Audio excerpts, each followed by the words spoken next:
नमस्कार दर्शकवृन्द, तपाईँ सम्पूर्णलाई हाम्रो युट्युब च्यानलमा हार्दिक स्वागत छ। नेपाली क्रिकेट जगतका सम्पूर्ण अपडेटहरूको साथमा हामी उपस्थित हुने गर्दछौँ। अहिलेसम्म च्यानललाई सब्स्क्राइब गर्नुभएको छैन भने एक सब्स्क्राइब गरिदिनु होला, भिडियोलाई एक लाइक गर्न पनि नबिर्सिनु होला। दर्शकवृन्द, 2026 मा नेपाली खेलाडीहरूको वर्चस्व रहेको छ। रन बनाउने मामलामा नेपाली खेलाडीहरू निकै नै अगाडि आएका छन्। कुशल भुर्तेल, दिपेन्द्र सिंहेरी लगायतका खेलाडीहरूले अन्य स्टार खेलाडीहरूलाई पनि पछाडि पारेका छन्। यो बारेमा भिडियोमा चर्चा रहनेछ। त्यस्तै नेपाली खेलाडीहरूलाई अर्को ठूलो अवसर आएको छ। आईएल टी20 जस्ता विश्वका चर्चित लिगहरूबाट अवसर आएको छ। नेपाली स्टारहरूको माग पनि बढ्न थालेको छ। यो बारेमा पनि मैले भिडियोमा चर्चा गर्नेछु र विश्वस्तरीय फ्रेन्चाइजी लिगहरूमा नेपाली खेलाडीहरूको अब दमादम माग हुनेछ। आईएल टी20 को बारेमा एउटा नयाँ नियम उसले सार्वजनिक गरेको छ, जहाँ नेपाल लगायत एसोसिएट नेसनका खेलाडीहरूलाई पनि फाइदा हुनेवाला छ। यो बारेमा पनि भिडियोमा जानकारी दिने प्रयास गर्नेछु। भिडियोलाई अन्त्यसम्म हेरिदिनु होला।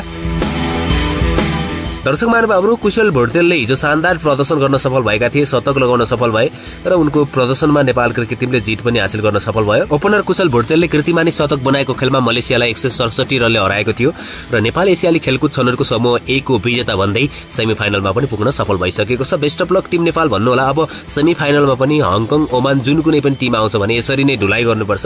बिना साबुनको धुलाइ गर्नुपर्ने हुन्छ। जसरी चीन र त्यस्तै गरी मलेसियालाई धुलाइ गरेको छ, यसरी नै अब धुलाइ गर्नुपर्छ। धुलाइ गर्नको लागि नेपालका मेन खेलाडीहरू जस्तै कुशल भुर्तेल, आसिफ शेख लगायतका ओपनर ब्याटरहरूले राम्रो सुरुवात दिनुपर्छ। ओमान, हङकङले नेपाललाई धेरै पटक चुनौती दिइरहेका छन् र यो अवस्थामा अब नेपाल क्रिकेट टिमले दमदार प्रदर्शन गर्नुपर्नेछ। सेमिफाइनलमा चाहे जोसुकै टिम आओस् यसरी नै धुलाइ गर्नुपर्नेछ। हाम्रो तर्फबाट अग्रिम शुभकामना पनि छ। कुशल भुर्तेलले यसरी नै जिताउन सकुन्। सिङ्गापुरमा नेपाल क्रिकेट टिमका ब्याटरहरूले धमाका मचाइरहेका छन्। यो नेपाल क्रिकेटको सञ्चनी पनि रहेको छ। यसैले पनि कुशल भुर्तेल, दिपेन्द्र सिंहेरी लगायतका नेपाली स्टारहरू 2026 मा रन बनाउने मामलामा सबैभन्दा अगाडि आएका छन्। विश्वका स्टार खेलाडीहरूलाई पनि पछाडि पारेका छन्। सन् 2026 मा अन्तर्राष्ट्रिय क्रिकेटमा सबैभन्दा बढी रन बनाउने खेलाडीहरूको सूचीमा नेपाली ब्याटरहरूको पनि दबदबा कायम रहेको छ भन्दा फरक नपर्ला। दिपेन्द्र सिंहेरी 14 इनिङमा दर्शक महानुभावहरू 639 रन बनाएका छन्, पहिलो नम्बरमा छन्। सबै विश्वका स्टार खेलाडीहरूलाई पनि पछाडि पारेका छन् भन्दा फरक नपर्ला। त्यस्तै अर्का खेलाडी अब कुशल भुर्तेल पनि शानदार लगातार शतक लगाएपछि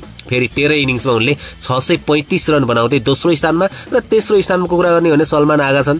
20 इनिङमा उनले 605 रन बनाएका छन्। यो विश्व क्रिकेटको रन तालिकामा नेपाली खेलाडीहरूको शीर्ष स्थानमा रहनु सम्पूर्ण नेपाली क्रिकेटको लागि गर्वको विषय पनि हो र नेपाली समर्थकहरूलाई खुसीको खबर पनि हो भन्दा फरक नपर्ला। नेपालका ब्याटरहरूले 2026 मा विश्व क्रिकेटमा आफ्नो छाप छोडिरहेका छन्। अझै पनि अगाडि बढ्नेछन् र टपमा उनीहरू नै रहनेछन्। विशेष गरेर कुशल भुर्तेल अब टपमा आउन सक्नेछन्। दिपेन्द्र सिंहेरी भन्दा मात्र 4 रनले उनी पछाडि छन्। एक त उनी ओपनर ब्याटर पनि हुन्, त्यसै कारणले गर्दाखेरि पनि उनलाई सबैभन्दा धेरै रन बनाउने र सबैलाई पछाडि पार्ने एउटा ठूलो अवसर पनि रहेको छ। दर्शकवृन्द, नेपालका स्टार खेलाडीहरू पनि बिस्तारै विभिन्न लिगहरूमा पनि व्यस्त हुन थालेका छन्। लङ्का प्रिमियर लिगमा पनि खेलाडीहरू अनुबन्ध भएका छन्। कुशल भुर्तेल विशेष गरेर अब अन्तर्राष्ट्रिय लिगहरूमा पनि छाउने छन्। अन्तर्राष्ट्रिय क्रिकेटमा छाइरहेका छन् र फ्रेन्चाइजी लिगहरूमा पनि उनी अब छाउनुपर्छ भन्ने चाहिँ मलाई लाग्छ र यस्तै खालको कन्सिस्टेन्सी राख्नुपर्छ निरन्तर कुशल भुर्तेलले। यो लय चाहिँ गुमाउनु हुँदैन जस्तो मलाई लाग्छ। दर्शक महानुभाव, तपाईँलाई के लाग्छ यो बारेमा तल कमेन्ट बक्समा लेख्नु होला। र यसै कारणले गर्दाखेरि पनि विभिन्न विश्वका फ्रेन्चाइजी लिगहरूमा एसोसिएट क्रिकेटरहरूलाई पनि एउटा अवसर दिन थालेको छ र यसै क्रममा नयाँ नियम, नयाँ आशाको साथमा आईएल टी20 मा 7 एसोसिएट खेलाडीहरू अनिवार्य हुनुपर्ने नियम आएको छ। यसले नेपाली खेलाडीहरू अझै धेरै अनुबन्ध हुन सक्नेछन् भन्नेमा चाहिँ कुनै दुई मत छैन जस्तो लाग्छ। कि दिपेन्द्र सिंहेरी, रोहित कुमार पौडेल, कुशल भुर्तेल, कुशल मल्ल, सन्दीप लामिछाने, गुलशन कुमार झा लगायतका खेलाडीहरू मेगा ट्रान्सफरको बाजी मार्न सक्छन् भन्ने विषयमा अहिले धेरै नै चर्चा हुन थालेको छ। एसोसिएट राष्ट्रका क्रिकेट खेलाडीहरूको लागि विश्वकै सबैभन्दा आकर्षक फ्रेन्चाइजी लिग मानिने यूएई को डीपी वर्ल्ड आईएल टी20 2026 ले आगामी सिजनका लागि आफ्नो स्काउट र नियममा ठूलो र सकारात्मक परिवर्तन गरेको छ। दर्शक महानुभावहरू, आगामी 22 नोभेम्बरदेखि 6 वटा टोलीहरू बीच सुरु हुन लागिरहेको यस लिगमा अब प्रत्येक फ्रेन्चाइजी टोलीहरूले आफ्नो टोलीमा अनिवार्य रूपमा 7 जना एसोसिएट खेलाडीहरू राख्नै पर्ने नियम बनाउन लागि। दर्शक महानुभाव, यसले नेपाली समर्थकहरूलाई खुसी भने पक्कै पनि बनाएको छ। सार्वजनिक भएको नयाँ नियम अनुसार 7 एसोसिएट कोटाको वर्गीकरण यस प्रकारले गरिएको छ। 4 जना खेलाडी आयोजक यूएई बाट हुनुपर्नेछ, 1 जना खेलाडी साउदी अरबबाट, 1 जना खेलाडी कुवेतबाट र 1 जना खेलाडी बाँकी विश्वका एसोसिएट राष्ट्रहरूबाट राख्नुपर्नेछ। त्यसकारणले गर्दा नेपाली खेलाडीहरूलाई पनि यसले कसरी फाइदा पुग्छ भनेर तपाईँले सोच्नु होला। नेपाली खेलाडीहरूलाई फाइदा पुग्न सक्छ यो बारेमा पनि अगाडि जानकारी दिइहालौँ। यसअघि पनि नेपाली खेलाडीहरू विशेष गरी सन्दीप लामिछाने आईएल टी20 मा आफ्नो उपस्थिति जनाइसकेका छन् भने तर यो नयाँ नियमले एसोसिएट राष्ट्रको कोटा अन्तर्गत नेपाली खेलाडीहरूको लागि पनि